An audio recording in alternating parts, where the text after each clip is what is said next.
Hi, good morning, everybody. Thank you for being here. This is such a great turnout for Monday morning of SOCAP. We're so thrilled that you're here. My name is Rohana Nathu. I'm the founder and CEO of Spectrum Impact. We're an impact investing strategy consulting company. And we wanted to use some time during SOCAP to do something a little bit different than what we usually do during SOCAP, and that's to run a workshop. In light of the fact that we're all virtual, it actually has given us an opportunity to structure a different kind of session for you all today.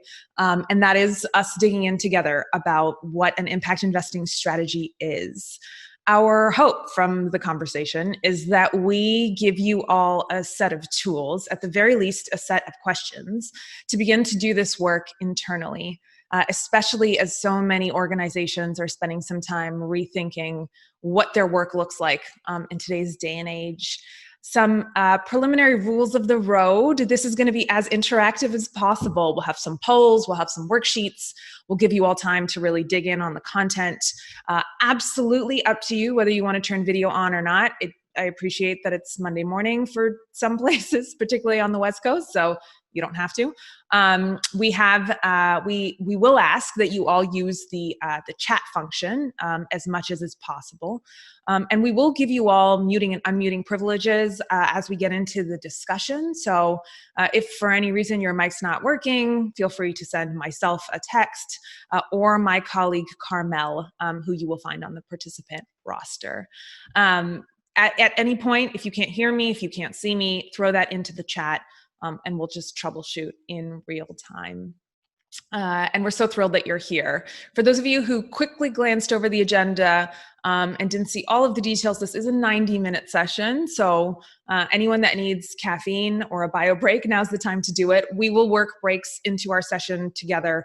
And of course, this is highly informal. If you need to turn off your video, you need to go do something else, no problem. We're here to be a resource to you. And with that, I think we will get started. We're 84 strong, which is amazing.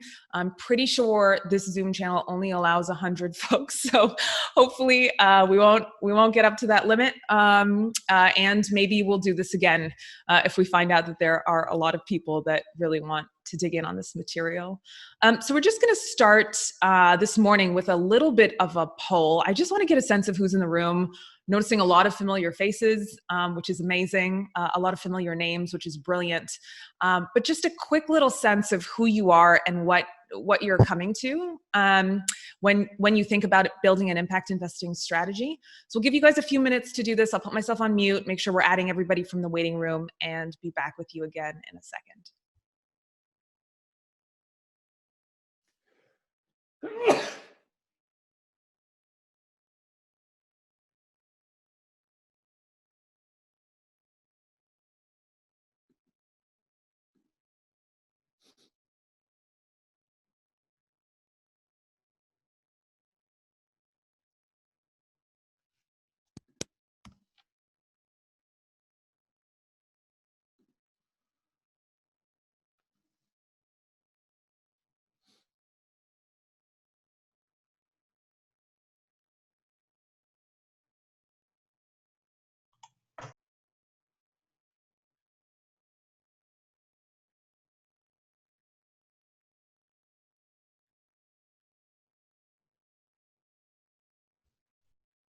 Okay, great. That's about a minute. So it looks like we've gotten some really helpful responses. Hopefully you are all able to see the poll, but if not, I will narrate what's popping up here. So it looks like we've got a bit of an even spread. A lot of the folks that are here today are responsible for designing an impact investing strategy or product within their organization, 35% of people that are here today, followed with a bit of a tie, a lot of individual investors who want to learn more, and then a whole ton of other, which is incredible. We've also got a small representation of folks that are already running programs and products, and are entrepreneurs or students. If you were one of the folks that entered other, you're here for some other reason, at any point, please feel free to throw what brings you here into the chat. You're welcome to message me directly. You can message everybody, but we would love to hear a little bit more about what's motivated you to join today so that we can make sure that we're providing the right kind of guidance as we dig in. And then it looks like there's a little bit of a concentration, rightly so, on the types of organizations that are here, and that's totally analogous with what SOCAP stands for, which is incredible. So about 30% of the folks that are with us today are from nonprofits, NGOs, or foundations. And then we've also got a great representation from third-party fund managers, family offices, and of course, students and educators, along with small nonprofits and for-profits. So in terms of organization type, we have a really great even spread. And we will have an opportunity today to talk a little bit about not just what an impact investing strategy looks like, but what does it mean to actually build and implement that in addition to other programming, whether you are a grant-making institution, a thought leadership institution, and the like. So we'll have an opportunity to go into all of that together, which is great. And just now realizing that I didn't hit the button, hit share results. So now you all can see a little bit yourself where that popped up, but similar to what I shared. So I think with that, we'll jump right into it. 90 minutes probably feels like a lot right now, but honestly, it's not so much time when it comes to building impact investing strategies, and we really want to take advantage of that. So what we're going to do today is really focus on two main parts of the strategy building process. We offer a 4-step journey, but two of those pieces I think will be highly relevant to the audience we have with us. And then I do want to spend a little bit of time situating why a strategy specifically is important. And then finally, what you do with all of this hopefully helpful information. As I mentioned, we're going to take breaks throughout. So everywhere you see worksheet indicated, we will we'll combine sort of a rest with filling out a participation piece of the puzzle. So please feel free to take breaks whenever you want, but we will have them built in. For any of you that have shared the link with friends and colleagues who can't get in, unfortunately, there's a 100% cap on this session. So we will do our utmost to record and share this afterwards. If you've got colleagues that missed today's session, for that we apologize, tricky Zoom rules. But we will make sure that we can get this broadly to as many people as we can. So thank you for those questions. Okay, so before we jump in on the how to build a strategy, we wanted to spend some time today talking about why. Not just why impact investing, because those of you who are here at SOCAP will hear a ton of wonderful information about what that is, but specifically why an impact investing strategy. And in order to situate why that's important, we wanted to offer our take on why a strategy is the framework that we use. So many of you who are in large organizations, we know we've got sort of a third of the folks here today that do work within organizations, deeply understand complexity, bureaucracy, and budget constraints. We all have either had a job or live in a job where there are lots of factors and decisions that change the direction of a strategy that are completely isolated from the strategy itself. And so in the work that we do as a strategy consulting company, the strategy piece of it does 3 critical things. First of all, it's formal. So it's a very articulate plan of what the actual activities, outputs, and eventually outcomes will be in engaging in this work. The second is that it's intentional, so it's prescriptive, which doesn't at all eliminate any room for pivoting, which we'll talk a lot about when we talk about impact measurement and management, but it's meant to create sort of a flow of work, a flow of priority, a flow of exercise. And then it's long-term, and this is quite important in the impact investing universe. For those of you who are quite familiar with the space, and even those of you who are new, part of the value of impact investing strategies is that they plan for a future, a long, tangible future, instead of a lot of the ways that traditional investment strategies currently operate on quarterly or annual basis. So the strategy itself combines the formal, the intentional, and the long-term to create an outline. And that's an outline of what you want to do and what you hope to see. And that's why we sort of emphasize strategy so clearly.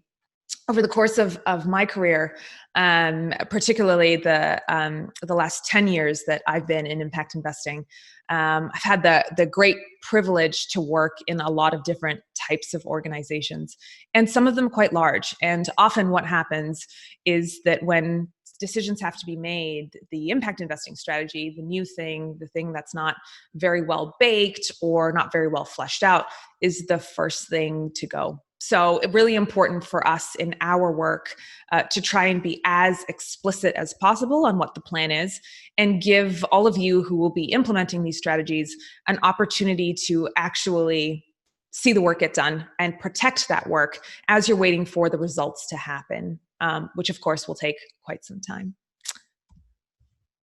So we'll just move on here. I'm hearing from a few folks that there are a little bit of connectivity issues. So if for any reason you're having a hard time hearing or seeing us, just pop it into the chat. We'll maybe do a quick reset, which is totally possible in a SOCAP virtual setup. So we'll take advantage of that. Great. So now that we know what a strategy is and principally the three things that it's trying to do, ultimately, the strategy building process itself is really just about three things. And those of you that come from either the development finance or the traditional finance world will probably realize that these are the same three things that go into any strategy build. And it's really important for us in our work to be very clear that impact investing, although a very innovative approach to a very complex set of problems, is not an entirely different way of doing things. That in fact, building a compelling impact investing strategy is as much building a good strategy, period, full stop. And so our work in the impact investing strategy building sector looks the same. Really, when we're creating strategies, we're trying to do three things. And I would say that it's fair to say that we do them in this order. The first is mitigating risk. That's risk at an organizational or entity level. That can be risk at an individual level. We'll have an opportunity together to really dig in to what that risk looks like and how to quantify it. Secondly, it's about maximizing impact. The reason impact is in slot number 2 and not slot number 3 is because the differentiator, of course, in an impact investing strategy is that you're trying to address a whole different set of problems. You're probably using a whole host of tools to get at those outcomes. And so if the strategy is not really helping you maximize impact, it might as well be a traditional approach to a very old set of problems. So maximizing that impact is the second most important thing that we think about. And then finally, right at the end, achieving targeted returns. In the work that we do, guided pretty heavily by the types of clients that we work with, which are mostly investors and allocators, for-profit and private players, this third piece here is non-negotiable. There are targeted returns in this work. There is a conviction that investment capital deployed correctly can help to solve some of these really big, hairy problems. And so for us, this is a big part of the strategy. Ultimately, we need to get all three things right. If we do just two of the three, whatever two of the three they are, it's unlikely that the strategy and overall approach is going to be sustainable or protected from leadership changes, budget constraints, staff turnover, all the things that we know take organizations in different directions. So really what we'll be talking about today and what we'd really like to leave with all of you is that these are the three fundamental parts of the strategy build.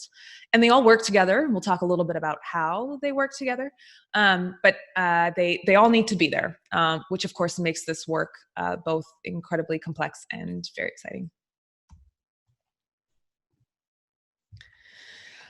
This is going to be familiar to many of you, but we would be remiss, I think, in talking about a strategy without spending some time just reminding ourselves of the interplay, particularly in these programs and products, between risk, return, and impact. So those of you coming at this work from traditional investment paradigms or even the traditional financial sector knows that the relationship between risk and return is really the crux of decision making.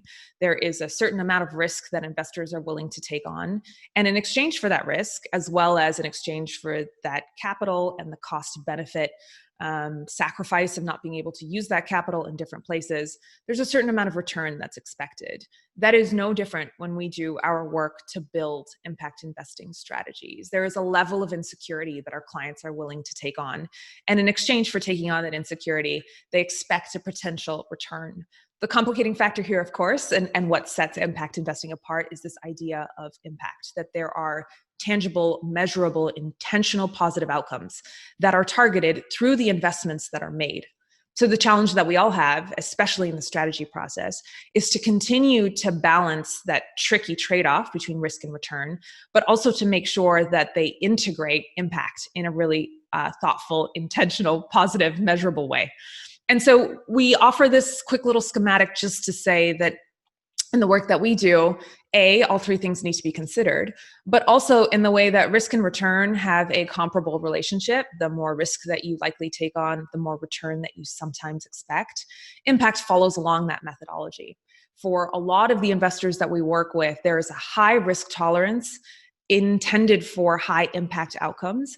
But contrary to traditional investment paradigms and approaches, there might be an acceptability that return will be subordinate, or that it won't happen at all, or that return will be sacrificed in order for impact and risk to happen.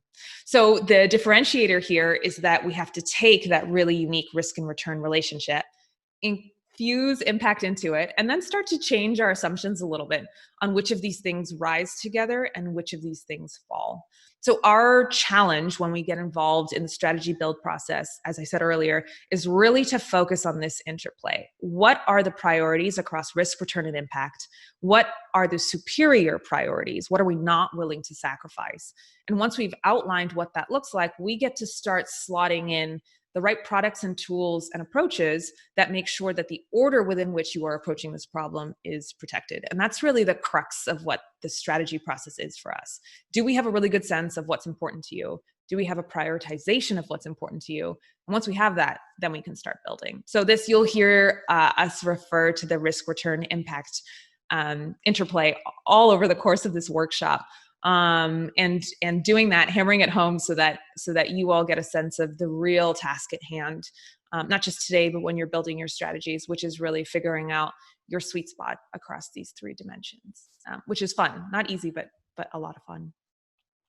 So if you're coming to SOCAP for the first time, you'll probably see a version of this graphic or something like it over and over and over. So we're not going to spend a lot of time on the state of the field or an introduction to impact strategies today, because we really do want to spend time on the so what.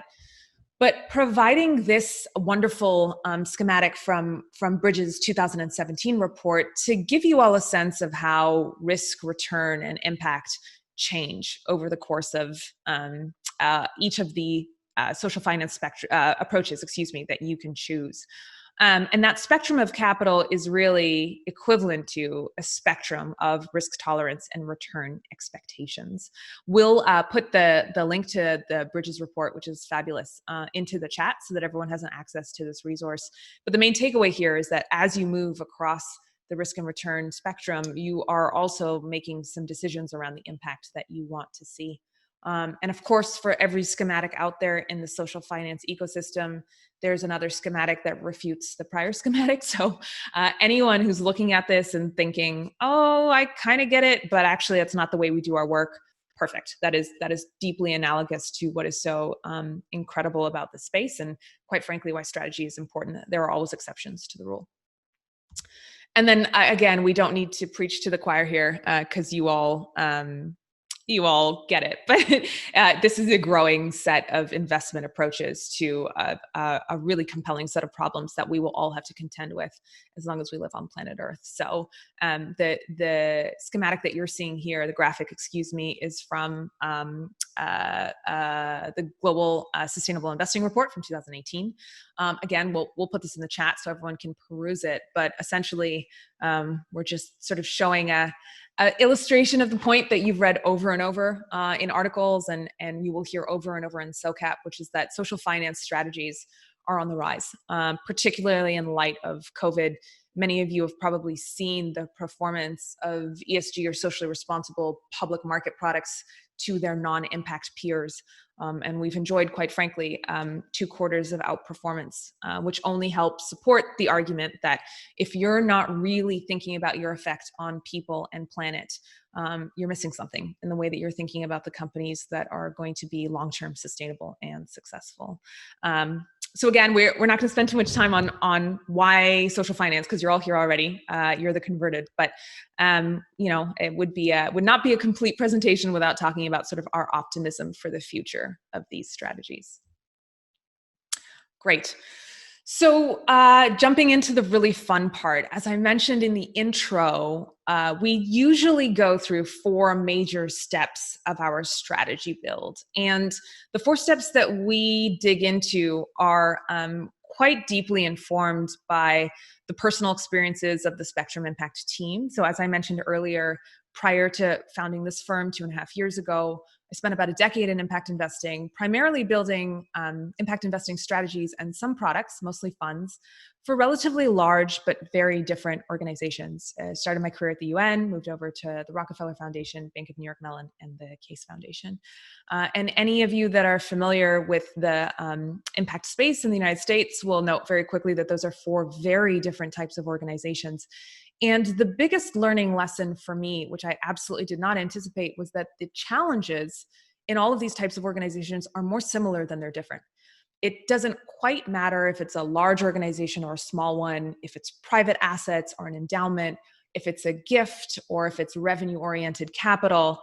The problems are actually the same. And so we created this firm back in 2018 to really do a better job at a personal level of sharing some of the areas where firms go astray or struggle to build those long-term intentional strategies.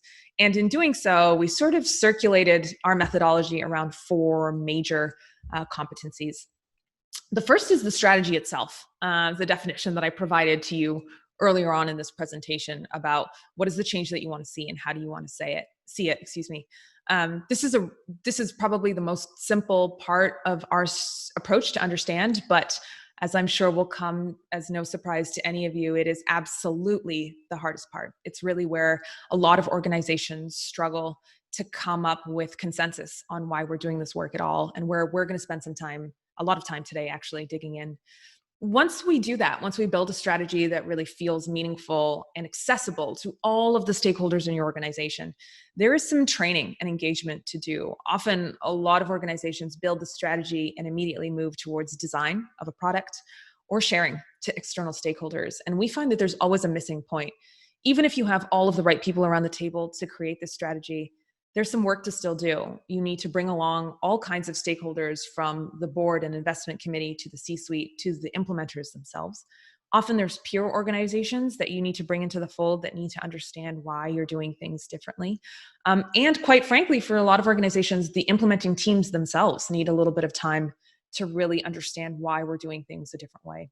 So internal capacity building is really important. We won't have time to go through step 2 today, unfortunately, but at the end, we'll give you lots of our personal contact information and resources, and happy to dig in with any folks that need some of that particular guidance. Step 3 is the piece I think that most people are familiar with in the impact investing space, and that's product design. For some of our clients, building a product is inevitable. For many, it's not necessary. They actually already have a product in play. It's just disconnected from this strategy. And so we spend our time bringing that into the confines of the impact investing framework. For other clients, the role of a deployer of capital is inappropriate. And so we skip this step and go right to step 4. And step 4 is really the external thought leadership piece. Step 4 really talks about sharing what it is that you've learned, particularly in the time that we're living in right now. Resources are finite. They're certainly constrained. We have no shortage of challenges that need that capital. And so a commitment to transparency, to sharing what you've learned, particularly when it goes poorly, is something that we spend a lot of time conversing with our clients about. And happily, a lot of organizations don't shy away from this. But there is a particular art to doing it effectively. We understand that some of our clients, particularly private investors, don't have the luxury of opening up the books and talking about IRRs and performance and loss. But there are ways around that. There are ways to talk about what did and did not work without having to share financials. And so we spend a lot of time with our clients trying to figure out exactly what that looks like in an authentic way. Great. So this is where we'll focus today, steps 1 and 3. And like I said, we're going to blast out a whole bunch of resources that will help people really understand how to do the other pieces that we can't touch on today for the sake of time. Wonderful. Great. So now is the perfect moment to jump in. And that step 1, as I mentioned before, is really about designing a strategy that works. So in the strategy design process, in step number one, we really focus on 3 particular exercises. I have Although a I will say question. that I have this a changes based on the clients that we guest work coming with. this Some need all of afternoon them, some don't need any at around all. 5 o'clock or But the so, starting and they need place, parking. excuse me, for Could every I single just go client down and is open the creating garage shared for objectives. them, and then they It just is park with not the spots going to be a ready surprise for to many of go in? you that a lot of the organizations that walk in our door walk in with a very particular vision. It's not like they're coming to us and saying, we don't know who we are, what we believe in, what we care about, help us figure that out. In Okay. fact, a lot of organizations walk in and say, we know exactly what we want to do, here's why we want to do it. Our job at that point is to really test those assumptions. Is the objective that you have actually connected to the thing that you already Okay, it's do? a Are you focusing on outcomes, 2013. high level systems change, or are you motivated by outputs? What do your activities specifically mean? And I would say over the 16 or so clients we've had the pleasure of working with these last 2.5 years, all but one came in with very different assumptions of what success looks like, depending on the teams that are involved, quite frankly. So what I mean by that is we do get all sorts of clients that come in and say, our C-suite wants this, but our program team wants this, and the implementers want this. Creating shared objectives is as much about shared as it is about having a definition of success at all. I'm just noticing here that we're having, thank you guys for popping into the chat. I really appreciate that. There seems to be a little bit of background noise. So I will just go through actually with my superpowers, my administrator superpowers, and make sure everyone is muted. Thank you so much, Carmel, for your help on that. So that's step number one, creating shared objectives. The objectives need to be created and they need to be shared across the organization. The value, quite frankly, of having a neutral third party, like a consultancy like ours or a facilitator that you need to bring in, is that you have a third party to really focus on all of that. You don't have to run that exercise. Somebody else runs it in with a complete blank slate, which really helps to incentivize people to share openly, share honestly, source and identify some of that constraint, which is quite important. So once we've done that, we've come up with this definition of success, which we'll do together via a worksheet. So no worries if you still have some questions. It's actually quite important to scan the market. What we mean by this is that often, because impact investing is such a unique way of solving old, complex problems, we think we need brand new ways to approach them. And that actually has not been our experience in the impact investing space. We think we need to apply innovative thinking. We need to actually attempt to solve the problems that have gone unchallenged and unmet for decades and decades. But the ways to do that are not actually that different. Why we're doing it and how we're doing it is where the difference lies. So once we have a shared definition of success and shared objectives, we've really mapped out those 3 paradigms that I mentioned, risk, return, and impact. We'll go out to the field and see who else is already doing it. We will look at organizations that are designed kind of similarly to our client. So that might be a particular nonprofit of a certain size. That might be an on-balance sheet fund manager, so an investment vehicle that's supported by one large organization, whether a family office or a nonprofit. And we'll look at how they do their work. Do they have the same risk tolerance? Do they have the same return expectations? Are they trying to achieve the same outcomes? If we can answer yes, then we start to get different ideas of what a similar comparable model will look like. And more often than not, when we bring these 2 to 3 models back to our clients, they choose something that's already existing. And this is very important to us. A lot of resources get wasted trying to create something that looks like it's never been done before.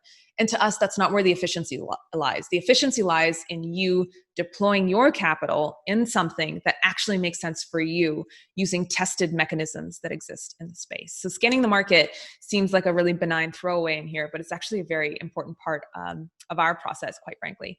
And then finally, in that third bucket, developing a measurement plan. You will hear, I think, a lot of really important information today across the entire week, actually, at SOCAP around impact measurement and management. And in the strategy design process, it is absolutely critical.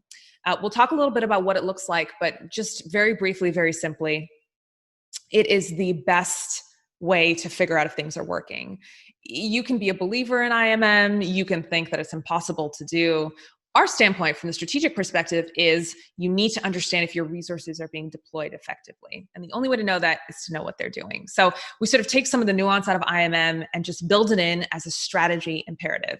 Nobody ever does anything for 10 years and says, I hope it works. And if they do, it's probably not a good strategy approach. A great question just came in around defining IMM. My apologies, you're absolutely right. So IMM stands for Impact Measurement and Management.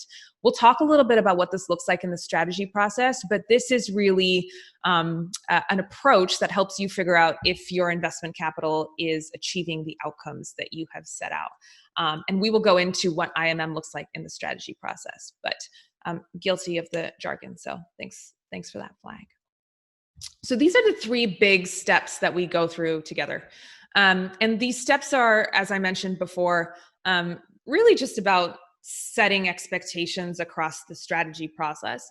The area that I think we want to spend some time digging in with you all, because it's quite easy to replicate by yourself in your own organizations, is that first piece on creating shared objectives. So what do we really mean here? We're really talking about three micro activities or steps within. We're talking about establishing a commonly held goal. And when we say commonly, we mean across the entire organization. We're talking about the identification, management, and recalibration of expectations. This is really important in our work. And the third piece, which often gets overlooked in the strategy design process, but is crucial to the way that we work, is a little bit of self-awareness. And that is around the resources and constraints you have as an organization to deploy to the problem. So step one, establishing the commonly held goal is exactly how it sounds, right? What does success look like across your organization?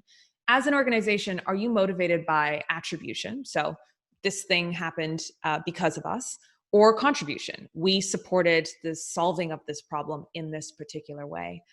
Those of you that engage in the idea of additionality. So if not for us, X would not have happened. Probably find familiarity in this language. And we actually find it very important in the definition of success. Every organization is embarking on this work for some sort of recognition. And sometimes we think of that as a dirty word. That's not it at all. Recognition can be as internal as it is external. And understanding what motivates your organization, how does your organization evaluate success, makes the strategy more successful. So we have to have a conversation around, how do we think about success? Is it when we get to put out a press release saying we solved problem X, or is it simply when we deploy our capital towards something that we believe in? And critically, from that comes a conversation around failure. What does it look like? If everything goes badly, what is that worst case scenario? Once we do that, once we start to paint the outline of what is organizational comfortability or not, it's important to actually take a step back. I appreciate that this is counterintuitive. Many of you are probably thinking, okay, so then we build. We actually need to go back a step. And that is around expectations. Once we painted a vision, are we all actually subscribing to the same vision?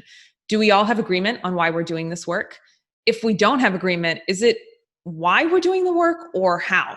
Do we have a problem with the outcomes we're trying to solve, or are we uncomfortable with investment solutions to solve it? Are we a nonprofit that's been a really robust grant maker for 100 years and are feeling uncomfortable around investment solutions? Or are we just not familiar with the impact investing ecosystem? Those are two very different problems that require very different solutions. So we spend our time digging in with organizations. What is the piece that's making you uncomfortable? Why we're doing it or how we're doing it? And then similarly, we need to have a shared understanding across the entire client organization on how to evaluate if it's actually working. And we will go into detail here on crafting impact measurement and management strategies, but that's really where the IMM comes in. How do we know if we're actually working, or are we just counting the amount of money that goes out the door? And then finally, this third piece here, which I alluded to earlier, is really the most important part of the objective setting portion of our work. That's really about self-awareness. And we have found in our work that we are in a unique position to guide and ask questions that within an organization might be a little bit awkward. Specifically, what resources do you as an organization have to solve this challenge? What's appropriate? Similarly, what can you absolutely not do? It won't come as a surprise to many of you that we have a lot of clients that walk in the door, and these are investors that have very specific ideas of how to solve these outcomes that are very disconnected from what they do. One example from our portfolio is a client that runs a very large blended finance nonprofit that came in the energy space, that came in and said, we really want to build a venture capital fund in the healthcare space. That aspiration we can do something with, but a very important conversation needs to be had around risk, return, and impact. Do you have the resources as a patient nonprofit energy supporter to pivot to high risk, long-term venture capital investments in healthcare? The answer is sometimes yes, but we need to tease that out. And so we want to make sure that we are continuing to support the inspiration, because if not for this capital, we're in the same place that we've always been, but really protect organizations almost from their own goals sometimes. Do we have the right goals? Do we have the right vision? And then do we have the right people to execute this approach? We are a strategy firm, which means that our principal responsibility is the architect of your plan. But once we're gone, someone needs to be able to implement it. And more often than not, within the organizations that we work with, there is a ton of enthusiasm and excitement to do this work. Sometimes some of those people just need to be given the opportunity to raise their hand. Sometimes in our organizations, we don't actually realize that people on staff have other experiences that can be deployed to this problem. So again, in that spirit of neutral third-party broker, we come in and sort of ask, look around, who can actually be the implementer or steward of this program when we're long gone? There is a lot more nuance and question, in this work. So we're gonna make sure that we send out the resources that you all need to ask those questions. But quite frankly, there's really a lot of opportunity to dig in even further. And so we have resources that we'll share with you so that you can do that via our toolkits. But that's just a quick little synopsis of where we are. Before we dig into the worksheets, which we want to spend a lot of time on today, a quick point, a quick lesson learned around how we work on our strategies. And thank you to those that have been popping in saying there's folks in the waiting room. We've admitted as many as we can, and we'll keep admitting them, but really appreciate you keeping an eye on that. Hopefully we'll find a way around Zoom's attendee limit. So here's an interesting thing that we've taken away from our work, and that is that often a lot of our clients think that the investment strategies need to sit very separate from how they do their work on the program side. So I'm talking specifically for a moment of those organizations that do grant making and investment, which are more organizations than you think. A lot of nonprofits and or NGOs run impact investment funds, just like they run grant making windows. Obviously, private foundations fit in here, even some corporate entities through their nonprofits.org or corporate venture capital teams do this. And so it's more organizations than you would think. And we found that when we go into these conversations, there is definitely a misconception that these parts of the puzzle must sit separately. And on one hand, we understand this, that type revenue-oriented capital and philanthropic capital from a legal, fiduciary, and operational perspective need to sit separately, so we get it. But there is a way to create synergy, and it's very important in the strategy process to do that. These two programs are gunning at the same outcomes. They are focused on the same high-level change. And so when we create either side, there needs to be integration. You probably all have heard the very overused, we're guilty as charged, overused term, all the tools in your toolbox. This is the perfect manifestation of that grants do something very specific, impact investment capital does something very specific. So when we're thinking about all of the ways that capital is uniquely suited, they need to be involved in the conversation around each other. There's also, I think, a misconception that program teams, because they are not investment oriented, don't have a role to play in this conversation. And that's actually the opposite of what we've noticed in our work, quite frankly. Program teams bring a lot of value. They have an outcomes-driven orientation, which is more natural to philanthropy, a lot of subject matter or deep thematic expertise, local relationships, and understanding of local markets.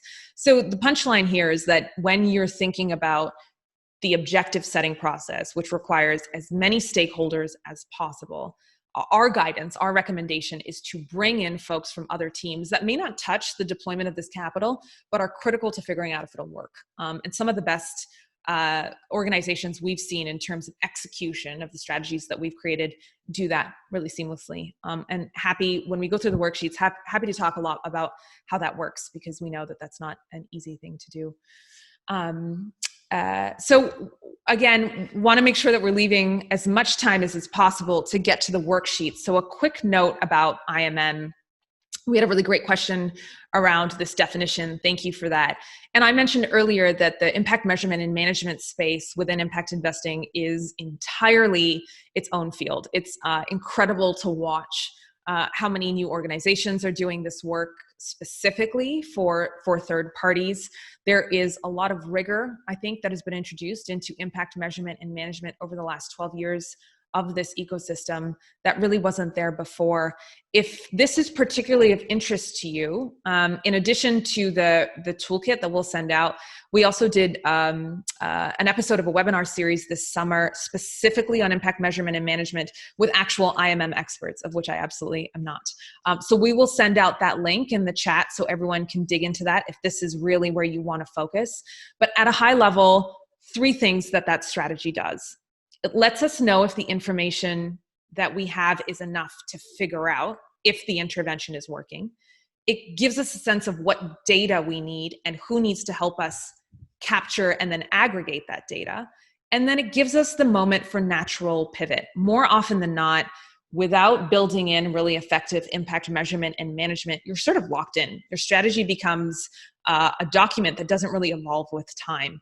And so if done correctly, we really need to focus on creating checks and balances, either around milestones, outputs, or the outcomes themselves that allow our organizations to actually stop. There's no point continuing to deploy capital in an approach that's not working. And so how can we build that into the strategy process that makes your internal stakeholders feel comforted? Okay, this is a really thoughtful strategy that knows how to assess itself and signals to external audiences that you are interested in supporting the interventions that work best. So tons of benefit from the IMM process. We won't have time, unfortunately, to get into this today, but again, we'll send out the link to the webinar episode on IMM from actual IMM experts that have a ton of great information to share on this.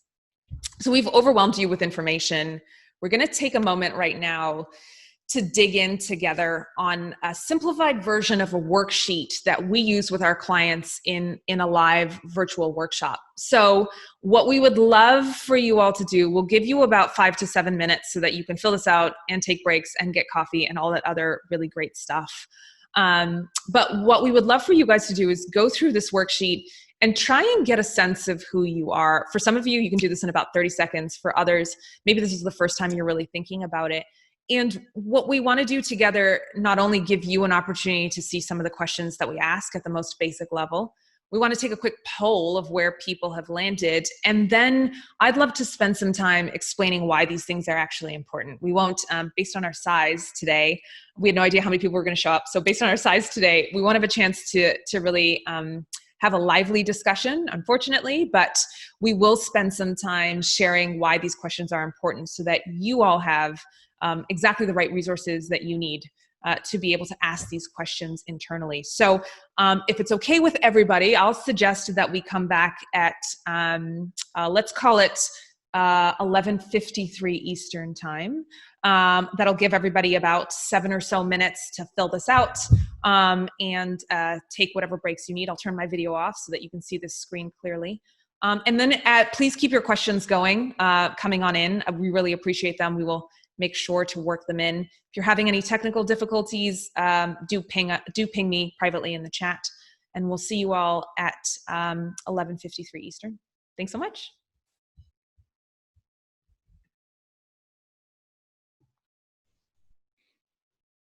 Okay, hi folks, welcome back. Hopefully everybody managed to squeeze in a little bit of a coffee break. 7 minutes is not very generous, apologies. But cold coffee is better than no coffee. So at least we have that. Thank you for writing down your answers. Great questions in the chat. Feel free to keep them to yourself. It's meant to be as a resource just for you. But we thought we would spend just a minute trying to get a sense from the entire room where you've landed on a couple of the key pieces of this. And then I will go through and talk a little bit about what it all means, even if we won't be able to get specifically to your answers and perspectives. And of course, like I mentioned, we'll make sure that we blast out the toolkits that we have on our website for free that go into much more depth, and also my team's contact information if we can help you, of course. So I'll move on to the second poll that we have. And this is really about defining your impact objectives. So based on what you just wrote down and captured for yourself, go ahead and respond to this poll. It's all anonymous, so there won't be any attribution. Hopefully everybody can see the poll here. Just a couple of questions that gives you a chance to translate what you saw in your worksheet to what we can discuss together. And then of course, our hope is that we can give all of you a sense of how your peers are doing it. We found in this exercise before that it actually creates a lot of calm. A lot of people have the same problems, but they feel quite alone. And so this is an opportunity to feel a little bit of company in your strategy setting process. So I'll stay quiet for a minute. Feel free to fill out this poll, and then we'll go into what it all means.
Okay, so in the interest of time, I'm going to close the poll. I know not all of you have had a chance to pop in, no problem. But let's talk a little bit about what we've seen here. And I've gone ahead and put the worksheet back up. But I hope that you all, if you haven't taken a screenshot of it yet, please do. It's yours to use. So feel free to take a screenshot now if you haven't already. And the biggest thing that we want to spend just a little bit of time doing together, since we can't go through all the answers together, is talking about why this is important. So hopefully you all have access to the poll results. Let me know if that's not the case. But essentially what we're talking about here is really understanding what those constraints are. So you'll remember in the early slide, I said a lot of the objective setting process is really about evaluating tolerance and comfortability across 3 dimensions: risk, return, and impact. So these questions start to do that. So I asked what your investment goals are. An overwhelming number of you said it's really to generate profit. It's the market rate adjusted, concessionary, asset adjusted returns that we can get in this work.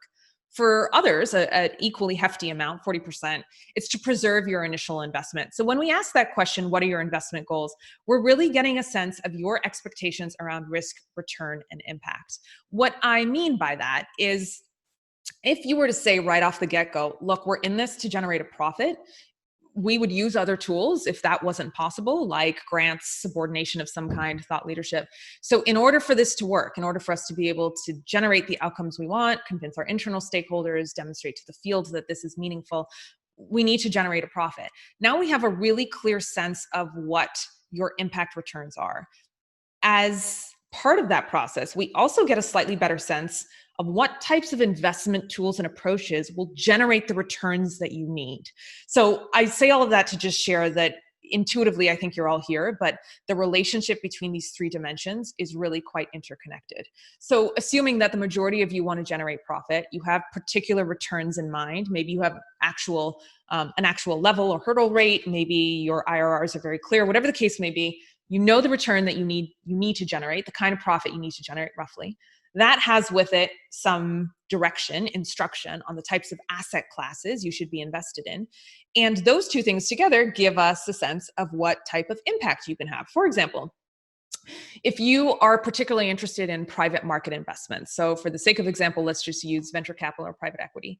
We know that traditionally these assets incur a higher amount of risk, but they also, more often than not, promise a certain amount of return. And in the impact investment space, the investments into these companies, products, and funds that are intentional, robust, fit for purpose tend to have higher impact. So just by asking a little bit of information on your return expectations, we start to paint a bit of a picture on where the organization might focus. Similar to that, equally important is to understand where you already are. So the types of investments you're currently engaged in are highly informative. As I mentioned in one of my examples earlier, if you are a prolific grant maker, you have 100 years of experience of making really thoughtful grants, the jump to venture capital is not impossible. It absolutely merits discussion, but we probably wouldn't start the strategy process saying, okay, let's build that VC fund, because there's lots of assumptions. First of all, that you are ready and willing to lock up your capital for 7 to 10 years. Second, that you are comfortable with losing your investment, whether it's your principal, whether it's your intended return. And third, that you are exploring an asset class that you don't necessarily have a lot of insight internally. All of these things can be overcome, but in the spirit of trying to figure out risk, return, and impact, this is another information point that's really important for us. If you were to say, actually, we're a nonprofit that's very comfortable with venture capital because we have this product and we invest in all these managers, that's a brilliant place to start. What can you not do is really, really, really, really important. I think I mentioned earlier that we're a little bit interesting in terms of partner. My best friend is a therapist, so she would probably not appreciate this, but we do take a bit of a marriage counseling approach to our strategy setting process. And what I mean by that is, any of you that have been in couples therapy might know that sometimes you walk in thinking your partner is the one that needs to be fixed and you're perfectly fine and you're just there for emotional support. And lo and behold, you find out that that's not the case at all, that everybody has some work to do, and the work that's necessary is mostly about your limits. We take a very similar approach. What are the things that are deeply inappropriate for you to be involved in? And again, that simply paints a better picture of your risk tolerance. If you were to say, we absolutely cannot lose our principal, the initial amount invested, there are some very real, tangible translations into the types of assets you should be involved in, the types of markets, geographic and otherwise, that you should be involved in, and who you should be supporting. Maybe early stage, really innovative proof of concept startups are not an appropriate space for you. And there's nothing wrong with that. That is really, really useful because we can use capital across the entire risk return spectrum. There is no shortage of capital needed at every stage of maturity and innovation. So answering this question really just gives us an ability to say, here's where you should support. We got a really great question about one metric. Is there one metric that quantifies risk, return, and impact? It's a great question. There are some really interesting quantitative innovations out there that try to do that, like the impact multiple of money that Rise has championed with Y Analytics. There are things like ROI or SROI that try and get at that as well.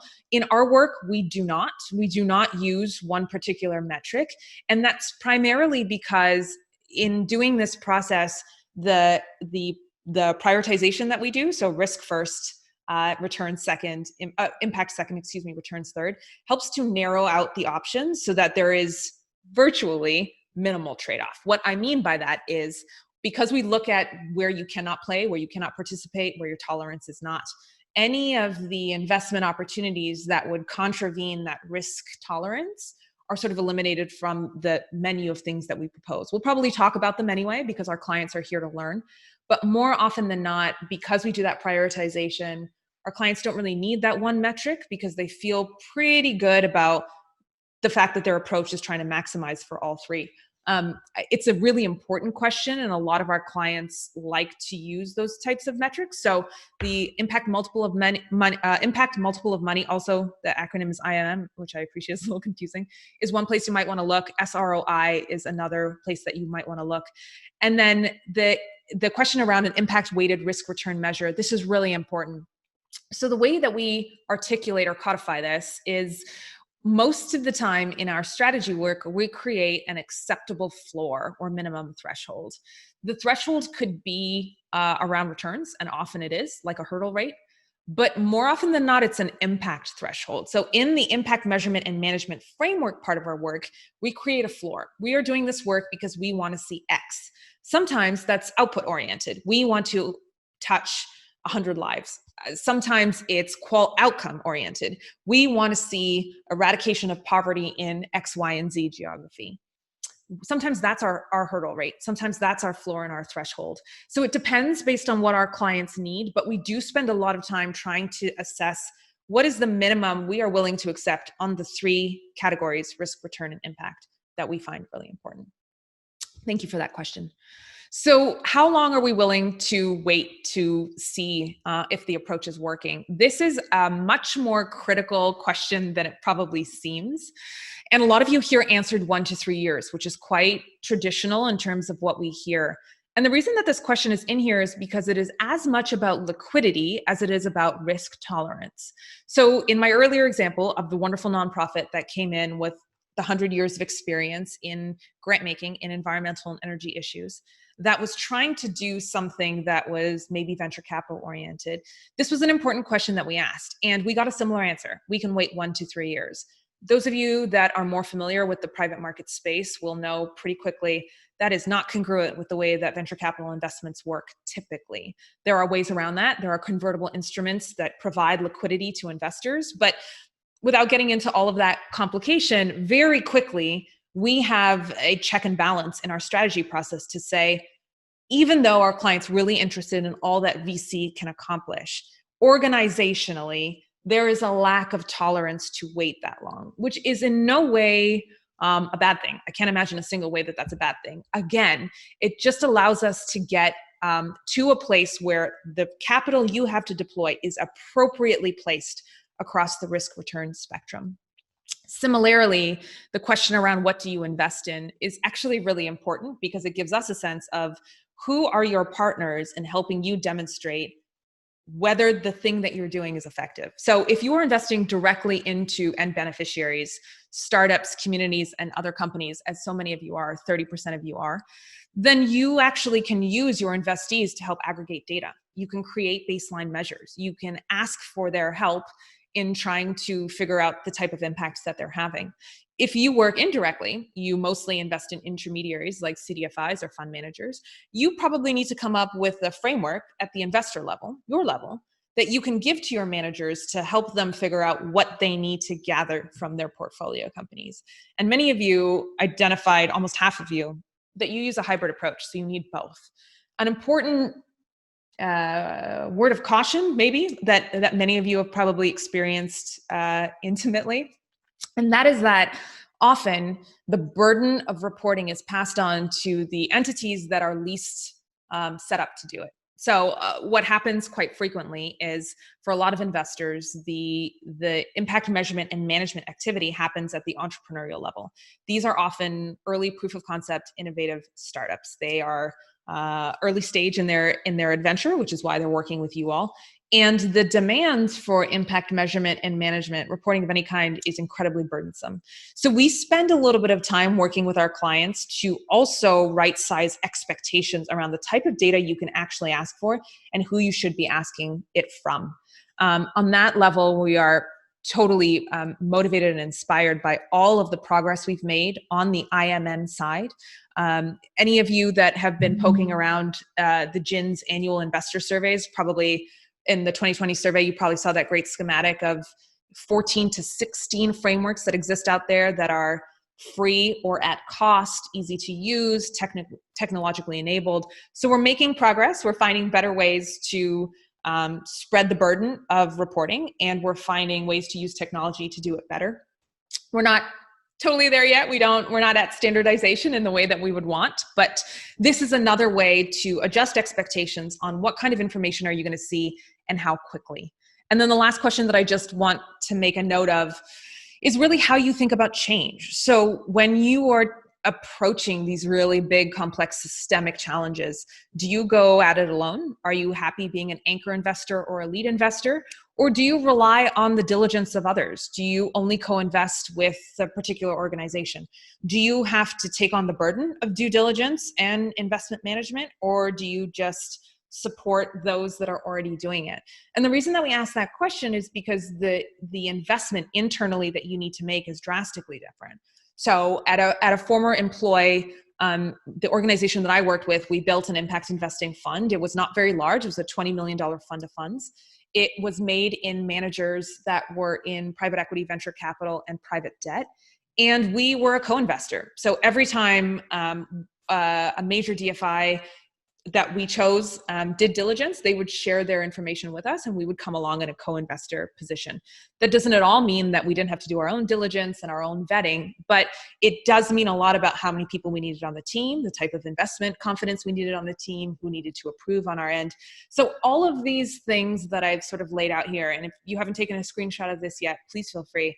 All of the things that I've laid out here are simply methods and mechanisms to figure out where have you landed on the three big questions: your risk tolerance, your return expectations, and the impact that you're trying to have. Deeply appreciate that we've probably just only scratched the surface. And I know that the questions are flying in. In the interest of time, I will barrel ahead, but deeply encourage all of you to please pop your questions in here. And I really appreciate that they continue to come, so thank you. So that takes us to the, as I've mentioned before, the area of this whole conversation that people are really, really excited about, and that's designing a product that works, and that's really important. Before we jump into that, and I do want to make sure we leave enough time, I just want to address a couple of the questions that have come in through the chat. We had one really great question about how foundations make indirect investments and find those opportunities. So one of the things that we've noticed often is that foundations that are coming to impact investing for the first time, they're particularly unaware or unfamiliar with the approach, lots of misconception around returns and complexity.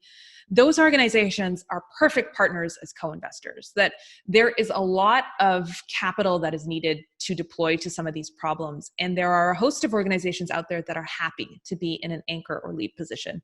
They've got the team, they've got the resources, they've got the time. So a lot of foundations that are new to this space, our recommendation, our encouragement, try and find other investor peers that are attacking similar outcomes and explore opportunities to co-invest. In some of these co-investment relationships, it's actually as simple, as codified as a side letter. Sometimes it's as organic as just picking up a phone. But as they are working through deal flow, thinking about return expectations, thinking about risk, thinking about structuring, there's a lot of opportunity for new foundations to deploy their capital, piggybacking off of the diligence and return expectations of others. So lots of ways that you can deploy your capital without actually having to be in a lead position. We have some great resources out there that are starting to do some of that. The Impact Assets 50 is a great example of a compendium of managers that exist that are organized by geography, asset size, or fund size, and then of course the outcomes that they're focusing on. We also got a really great question about how this process works at varying levels of assets under management. So some organizations that come to us are quite small, some are quite large. For us, what's interesting about the strategy setting process is that it's almost AUM agnostic, assets under management agnostic. And the reason that I bring that up is because ultimately, $5 million and $150 million, any of you that are in the risk-adjusted space know that the work that it takes to figure out what that means is actually identical. $5 million check and a $100 million check, same amount of work to figure out if it's a good idea. Same for strategy, that $5 million is really intentionally deployed for a reason. It could probably be put in some other program or process. And so as a result of that, we recommend strategy at all asset levels. It doesn't always need to be an investment product that supports that strategy, which we'll talk about momentarily. Lots of great work that you could do as a $5 million organization or a $5 million product. I will absolutely share the resources where we can find all the IMM frameworks and all of the reports, and really appreciate everyone reminding me of those. I don't want to miss them. Okay, so on to step number 3 of our process. And this is really important because it, as I mentioned earlier, a lot of organizations think, we're getting in it to build the product. And in my introduction, I mentioned that actually, as a firm that only focuses on this, it's surprising to us how many organizations don't need to build a product. So I wanted to paint a little bit of a picture of what the product design process looks like when we do it, with, of course, the caveat that we do not always do it. A lot of organizations don't always need this. So really for us, it's 5 major steps. So the first is defining your investment objectives, which we're going to do together via another worksheet, if time permits. Once we have those investment objectives, which is really a deeper dive in some of the things you did in the prior worksheet, what is the amount of return you need? Quantified. How much of your investment can you actually lose? Are there any legal, operational, or fiduciary constraints around what assets you can invest in? This is the time to get really specific about the investment sleeve of your work. We don't do this in the strategy setting process because it is our firm belief that you can be involved in creating an impact investing strategy and being an impact investor without having your own product or fund to do it. And this is really, really big for us. Often there is a misconception, and it's totally led by the field. It's of no fault to the organizations we work with, that the only way to be meaningful in this space is to deploy capital. And while that's often true, that there's lots of capital we can deploy to the problem, that is not true in the strategy creating process. You can be deeply, deeply, deeply impactful without running your own fund. So step number 1 is, let's figure out what the actual internal tolerance and expectation is around the investment vehicle. And then similar to step 1, where we did the scan of your peers, we do the same thing again. So now that we've identified what are your expectations around an investment product, let's look at who else is doing it out there. Are they similar to you? Do they run it the same way? Overall, has it gone well? Would they not do it again? This again is in the spirit of real additionality, not just reinventing the wheel because we feel like we have to do something different. And then we move from that to mapping your existing assets. So if you are a private large institution that has a massive endowment, but that endowment is really demarcated for risk-adjusted market rate capital, it's unlikely that we're going to come to you with an idea for a $500 million fund. That would be deeply inappropriate for where your assets currently exist. If, however, on the other side, as a foundation, you have a bucket of capital for program-related investments or subordinated debt or really, really creative market building exercises, that's the opportunity for us to really explore together. So mapping assets is as much about understanding where your risk tolerance is as it is about getting a sense of what bucket of money are we really designing a solution for. And then, of course, in order to do that, we have to set short-term and long-term targets. And this is really important. There is, I think, a lot of work we have to do as an industry around setting appropriate expectations for what investment capital can do. That means really understanding that some of the most compelling examples we have in impact investing in the venture capital space are 7 to 10 year funds. Some of the best private equity success takes fund 1, fund 2, fund 3, fund 4 to really be able to see performance that we can honestly say is above market or market adjusted. So getting a sense of your tolerance around what the investment products will do also helps to reset expectations and really protects the implementing teams in our client organizations from a really uncomfortable conversation with your CEO or with the board at the annual meeting saying, why haven't we hit this thing out of the park? We need to understand that there are limitations in the products themselves. And then we provide a lot of support to actually codify the operations to stay on track. For us, that's 2 things. It's an investment narrative, which we'll talk a little bit about, and an investment policy statement.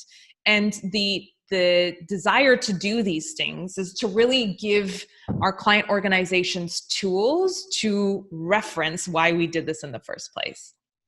And we will go into detail about what these 2 products actually are. So no worries there. So again, I want to do just another quick worksheet as we're counting down on the time. In the interest of time, if it's okay with everybody, there's fewer questions here. So we'll give everyone about 5 minutes. One quick flag here on the what can you not do. You can actually select as many of those as you want. So feel free. Don't feel encumbered by just one selection. And if it's all right with folks, we'll come back at 12:23 and wrap up with what this means and what this means next for all of you. So see everybody back here at 12:23 Eastern, and thanks for sticking with us. Okay, welcome back, folks. Thank you for your patience. I just stopped screen sharing for a second so I could send out some reports. Zoom is not so great with the multitasking, so hopefully everyone had a chance to fill out the worksheet. I'm going to put one more quick poll up here so that everyone has a chance to sort of see where their peers are in terms of this investment objective setting piece of the puzzle. And we'll do this one a little bit quicker because we are running short on time, of course, as suspected. So just a couple questions here for you to add in really what it is that is important to you in terms of making the investment goals and objectives. And if you don't have time to answer this right now, no problem. We're still going to go through what is important in all of this and what it means before we wrap for the day. And I will, of course, be sending out a few more resources and information in terms of how you can get in touch with us, what we can share with you. So bear with us as you're filling out the poll. I'm just going to stop sharing for a second to get you a few more resources, and I will be right back. Okay, let's get back to it. So here's where we're at on investment objectives. So I asked what your primary goal was in making this investment. And this is important because it actually gives a sense of why you want to use your capital at all. And that is really around, for many of you, 61% to contribute to growing the pie. So there's a cognizance here, clearly, that there are lots of things you could do in terms of seeding new solutions, new adventures, new innovations. But quite frankly, as many of you know, particularly those of you that are focused on the SDGs and understand massive trillion-dollar financing gap to really get to the kind of world we want to see, there's just a need for capital. There's a need for capital to flow to the solutions that are working. And so that's very informative for us in the strategy building process. We know what kinds of solutions we need to look for based on your risk expectation. We know what your expectations are around returns, generating a profit. And now we understand that you actually don't necessarily need to be the first money in on something new and interesting, that in fact, if your capital helps to scale a solution, an existing solution further, that might be success. I'm oversimplifying. It's more complex than that than most organizations, but just want to give you all a sense of how this discovery process is layering all this information on top of each other. And that's really, really important. Around uniquely adding value, this is also a critical question. Most of you, although there's a close second and a close third, most of you said we're highly innovative. We can use our capital to seed new solutions and support new solutions. I imagine that for many of you, that really means taking on risk. So for those of you that I'm sure have tons of experience and expertise in what it means to actually seed some of these innovations, you understand that perceptions of risk can be as prohibitive as actual investment risk itself. That a lot of the work that impact investors do is to mitigate the risk of traditional, more mainstream investors. Sometimes that's actual tools like credit enhancements or guarantees. Other times it's perception. You just need to be able to signal to your peers, we see an investment opportunity in here, that's why we're participating. Having a sense of that conversation, is it signaling? Is it risk mitigation? Is it loss mitigation? That is deeply informative because now you're starting to get a sense of the very unique role you can play. You don't need to be the investor that's getting 25% IRR and demonstrating to the entire ecosystem that this is a money-making scheme. You can be the investor that comes in and says, we're going to protect 10% of your losses so that financial institution X can also come in and start to support these innovations in perpetuity without us. That is a very meaningful statement in designing the right investment strategy. I think similarly, what can we not do? I think you're all getting a sense for how we work. What can we not do is also really, really important.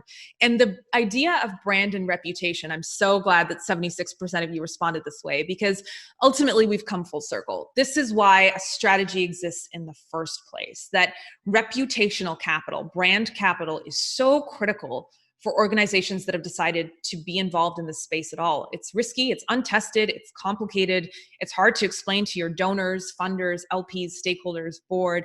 We get that. And so trying to create a framework for what you can and cannot do and what success looks like actually protects this in the best way. And that is as true of the products that you're designing and executing as it is for the strategy that you're developing writ large. So my hope is that many of you are getting the sense that the investment product is as much an extension of your strategy as it is something that just exists by itself. So I know we're coming up on time, and we really want to be respectful of the amazing content that SOCAP has put together. So in closing, I will just say that ultimately at the end of the day, the real value of all of this, the thing that you can do next, the thing that we hope that you can do, is first start to get a sense of what you don't know. Start to get a sense of some of the answers that you need. You don't need us to do that. You can start to convene conversations internally with your key stakeholders to understand those key assets. Who are the right people to have? What information do you need to develop? And you can start today to figure out that organizational heat map. What are the capabilities and resources we can deploy to the problem? Do we have progress and performance measures from other parts of our work that we can actually implement, excuse me.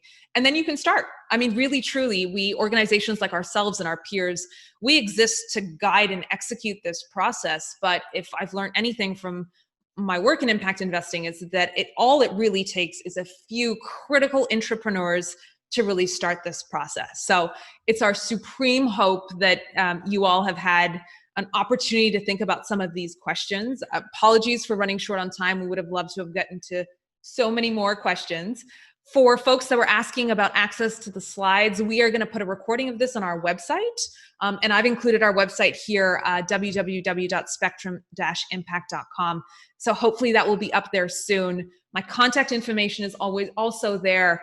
And if there's any way that we can be helpful, we would love to. But massive kudos to all of you for hanging with us for 90 minutes to talk some nerdy strategy stuff. And we deeply hope that this was valuable to you all. Have a wonderful SOCAP. Thank you for being with us.